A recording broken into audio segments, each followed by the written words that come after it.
directeur n'aura le droit de donner des entrées gratuites sous peine d'une amende de 50 francs. Qui est pour?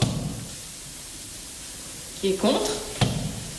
Proposition rejetée. C'est pas une histoire de théâtre, c'est une histoire d'une ville et de son théâtre.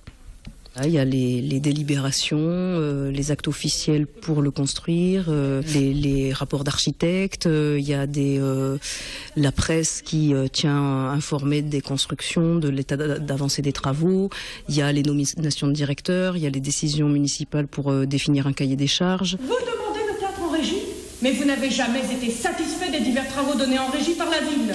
Voilà les scènes et le cœur du spectacle est bien dans son maintenant de Sandrine Barciet. Pendant 2 heures, 8 comédiens réinterprètent des moments de l'histoire du théâtre de Montpellier. Une histoire qui s'étale sur 3 siècles, entre 1755 et 2005. C'est grâce aux documents des archives de la ville que la metteuse en scène a construit sa pièce. C'est après avoir découvert les archives que je devais, en tant que comédienne, je devais les lire. Je les ai lus dans une expo sur le théâtre Opéra Comédie à Montpellier en 2005. Et c'est comme ça que j'ai découvert ces textes.